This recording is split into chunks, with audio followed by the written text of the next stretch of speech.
What's up, everybody? Michael Borky here. Ole Miss just wrapped up a dominating win over South Carolina. Now, the game was a little bit sloppy at times, and especially in the second half, very frustrating to watch at some points. But Ole Miss went to Columbia and got a dominating 27-3 win over the Gamecocks.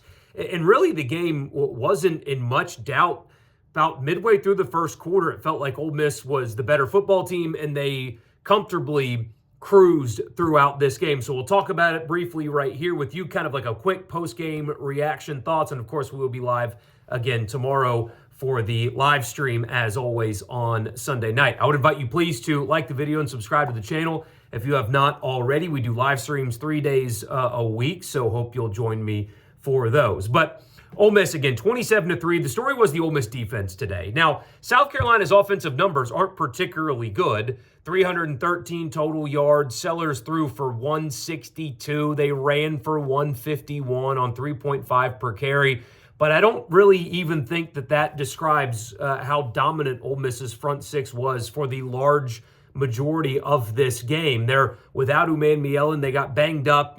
Save your jokes about fake injuries. They did get banged up as well at times. Some of those injuries were legitimate. Some guys on that defensive line are actually dealing with some things, and they had 6 sacks and 10 tackles for loss, and were truly dominant against South Carolina today. And a better day for the Ole Miss secondary as well. You had an early penalty, but otherwise, Amos had an interception, and they did a better job in coverage, more so than they did last week. And even in the 4 non-conference games, it wasn't perfect. They gave up too many third and long first downs still in this game as well. But it was a better performance from the secondary and a truly dominating performance from the Ole Miss defense overall in this game. Centarian Perkins especially good. Chris Paul was good. Nolan was dominant. That whole unit, really. Ivy was really good. Pegues was good, especially veteran heady stuff.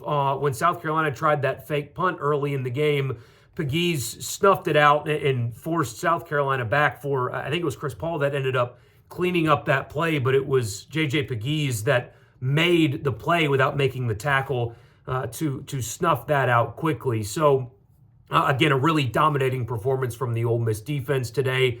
And the score doesn't reflect as incomplete dominance Ole Miss was today. There were some missed opportunities. There was a touchdown that was not wiped off the board, but Juice Wells is on his way in to score and is trying to move the ball into what I think was both of his hands to stretch for the end zone and fumbles through the end zone for a touchback. So should have been 6 there. An unenforced error, or unforced error, not unenforced error. Unforced error for Juice Wells there cost Ole Miss a touchdown. Got bogged down in the red zone a couple of times. Juice Wells, speaking of Juice Wells, had a drop, but also Jackson Dart missed him. He was wide open, and that is the big thing for me today on offense is Jackson Dart, quite frankly, was really bad for him. Bad for him. He was 14 of 27 for 285. Did not have a touchdown or an interception. Should have had a touchdown today, but did not. His deep ball in particular was way, way, way off today. Missed a handful of what would have been wide open receivers, underthrew Wells, especially on one deep ball on the near side, but was bad throwing the football vertically today. And that is something that has continued from last week as well. He's not as bad as he played today, and he's not as bad as he played last week. Now, there's been a lot of talk about Jackson Dart and the deep ball over the last few years during his time at Ole Miss, but today was especially rough for him. And, Kiffin's going to talk about it after the game, or I assume get asked about it. I don't think that it's an injury, because if it was, why are they still running him late in the fourth quarter where he's putting his right shoulder down into defenders? So if it's an injury, then they're not protecting it well at all. From my vantage point, it looks to me like he's pressing. That's the thing that I keep going back to, is it looks like he is trying to force the issue that my dad used to say growing up, stop aiming it, just throw it. And there's a couple of those deep balls, especially to the underthrown one to Wells, that, would have been a touchdown. Had he put the ball in the money, just way too much air under it, throwing it off of his back foot. just doesn't look comfortable. Looks like he is it looks like he's uncomfortable. Doesn't look comfortable, but like he's pressing some. Because he is better throwing the football vertically than he showed today, because he was bad at doing so today. Trey Harris got hurt in the first half, apparently was on the sidelines running around, just they didn't want to, force the issue to get him back into a game in which they were dominating. But to me, it was a much better offensive game plan today. If Jackson Dart hits on just a couple of those open receivers downfield, then Ole Miss would have had a pretty spectacular offensive day. They got Watkins involved. They got Wells involved more so than his numbers indicate, only 3 catches. Still could use the tight end more, still could use, Caden Lee more, I guess. But the distribution of the football was significantly better today than it was last week against Kentucky.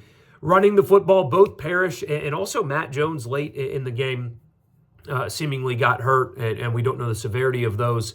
It was okay. 4 yards per carry for Henry Parrish against this defensive front is not terrible. They could have run the ball better today. Offensive line was an issue. The tackles really had a hard day with those 2 high-level defensive ends. Luckily, there's really only one team that presents a defensive front that has those kind of guys on it.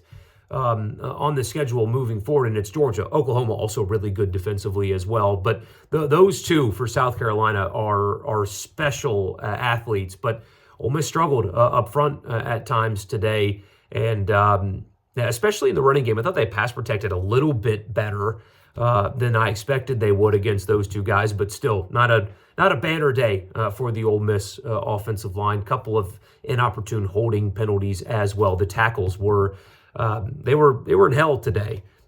Understand because of who they were playing, but also they was not a particularly good day there. So, still no Ulysses Bentley. I have no idea what to tell you at this point about that. Maybe because of the injury possibilities with Parrish and now Matt Jones, that maybe you'll see some of him next week. I'm not sure, but I did think it was a better offensive game plan for Ole Miss. And again, if they get better quarterback play, which they can get better quarterback play, then it would have been a 40+3 win for Ole Miss today. So, hey, they bounce back. They dominate. It was a good day for Ole Miss. Just could have been better. And, that's a good thing. They could have been better, and they still dominated on the road in the SEC. Thank you guys so much for checking this out. We'll be back 8 o'clock tomorrow for the live stream to talk about the game together and everything else that happened this weekend in college football. See you then.